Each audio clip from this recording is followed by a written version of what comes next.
Hello everybody, this is Mr. Lu. I gotta apologize for missing out a video yesterday, but an interesting report just came out, and it talks about um, what is uh, what is adequate minimum income in Singapore. Now this is this is this is a report that now generates quite a firm response from the government. Now, the background of this information it came from actually researchers from and NTU and Lee Kuan Yew School of Public Policy. So these are not opposition party report. Now. These are real solid researchers who came out with a report, and basically the main conclusion is this. Okay, I'll just say it. Okay, the main conclusion is number one. Okay, um, a a family of two children aged between 7 to 12 or 13 to 18 requires $6,693 a month for a kind of like a minimum standard of living in Singapore. And this is the amount that is needed for basic needs. So 6,693 for a family of four. So two parents, husband and wife, and then two kids. Okay, two kids. This kind of family requires $6,693 for that's an amount required for basic needs. Okay, now these are amount that are researchers developed from NTU and Lee Kuan Yew School of Public Policy. So these are solid reports, and these are not house sale reports, right? This report is called the MIS Minimum Income Standard Report 2023, and the frightening thing is that one of the conclusion that was drawn there is 30% of Singapore households earn less than what is required for basic needs. Wow, that's quite serious, right? 30%, 30%. So basically it means that, if you have 10%, right? About 3%, 10 families, 3 of them actually live below what is needed for basic needs. That's actually very serious, right? I mean, you expect Singapore being so prosperous and so successful. Most of us will live a great and happy life, right?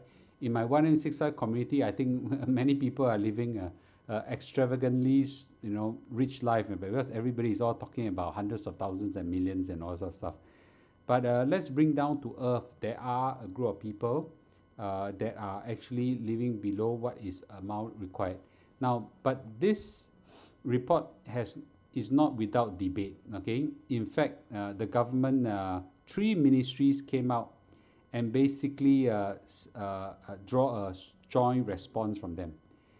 These 3 ministries actually said that the research overstate basic needs and understates government support. Okay, I'm not going to debate about government support part, because I think government support is a lot. Okay, I am leaning more towards supporting the researchers. I think our basic needs is very expensive in Singapore, right? I think the one that I repeatedly lamented is housing, right? Housing has gone way out of control, and the people are suffering right now, right? BTO prices gone way sky high, right? It's very expensive right now, and we're now talking about 30%, almost 1/3 of Singapore households are now living below a basic requirement. Of course, the ministry says that the research states the research goes into what people want instead of what people need, right? It's very subjective, right? In fact, it sounds very defensive. I think it probably lacks a bit of empathy for that. I think whoever are the ministry civil servants should actually go on to the ground and try to live the life with 6,693 and see whether they can survive well with this family, right? I think what has really happened is that inflation, okay, has come in 2 parts. Okay, one is controllable, one is uncontrollable. Both have went out of whack. The one that is uncontrollable are imported inflation, right? And that has got to blame Jerome Powell and all the other central banks of the world. They were printing money like crazy and exported inflation throughout the whole world, and we are all suffering the pains of it, right? I think this topic we talk about enough already. But those imported inflation we can't control, but in some sense we have used our strong Singapore dollar to mitigate the the the impact of this imported inflation. Okay, we've diversified our resources. We have done whatever we can to find cheaper alternative and so on. Blah blah blah. Right. But there is one part that is controllable, right? It's totally within our government's control, which is the property prices. That part is within our government control. In some sense, maybe the COE prices as well. Okay, that's within our control. Those are in some sense within control, but we have not nailed the problem when it just budded, and now we are suffering the pain of it, right? So now I cannot put a number to it. If we have controlled this part, how much will be overall impact be? But I seriously think that inflation has really taken a huge toll on our population, and the people get hit hardest are the people least able to afford it. In fact, just this phrase, Jerome Powell repeated many times in his speech, and it's the same in Singapore. But I think we need to have a lot of empathy, right? I think we need to go on a self-reflection mode instead of denial mode. These are professional studies done by NTU and Lee Kuan Yew School of Public Policy researchers. So it's solid work in that sense, right? I'm not going to question the quality of the work, but I think right now, we got to deal with the aftermath of this problem. So I think this is a huge worry that we need to deal with. If 1/3 of our population, 1/3 of our Singapore households are indeed living below what is needed, I think we really need a concerted effort to bring down costs, okay, especially those that are controllable one. And for those that are uncontrollable, we can't fix it. But instead of finding ways to give grants and help, just give money and whatsoever, we need to upskill this group of people as much as we can. We really need to bring down the cost of our houses. That has the real estate prices and the COE prices and all this has spillover effect to the rest of the economy, and that's really a disastrous outcome, right?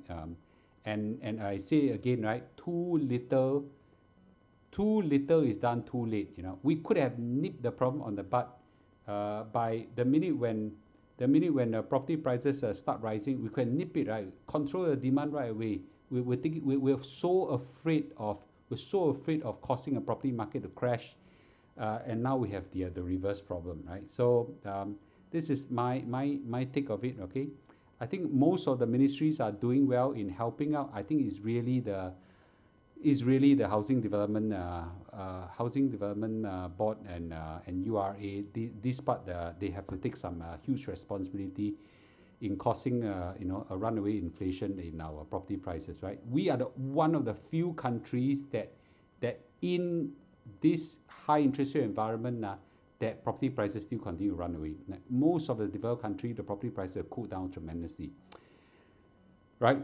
Anyway, but I don't quite agree with one of the researchers' finding, which is that the minimum income standard report recommended setting up a universal wage floor to help lower wage workers and families cope with rising cost of living, and this part I don't agree. Okay, basically you are saying establish a minimum wage. Minimum wages are very, very detrimental. You ask any employer, the minute you start any fixed wage regime will hurt. Okay, will hurt the country. Will hurt competitiveness and so on, right? Instead of setting a minimum wage, you got to find a way to upskill the worker rather than to put the burden onto the country or the employer, right? Very simple. The employer have choice, right? They will find wages elsewhere, right? We'll export our services that we need as much as possible to other country, right? So that's not the solution. The solution is to upskill. There's also another recommendation is to reform the CPF and social support scheme to ensure poorer retirees will not fall behind. I agree on that. But I think the devil is in the detail. Haven't read, to be frank, I haven't read the report on this part, what needs to be done. But if indeed, go back to my property, if the property prices continue to rise so much, all the CPF that you have will be sucked up by property, then the poor retiree have no chance for proper retirement. Every single CPF dollar that they have in their OA will be sucked up, and they will have just pittance from their SA. So anyway, this is my point. So the key takeaway is that from this report, it claims that almost one third of Singapore household now earns less than the amount required for basic needs, and that's quite a serious thing. I think we need to do some self-reflection on that, and do what we can to check the inflation whenever it's controllable. Okay. Anyway, this is my take, and if you agree with me, hit a like and subscribe, and I'll see you tomorrow. Okay. Thank you and bye bye.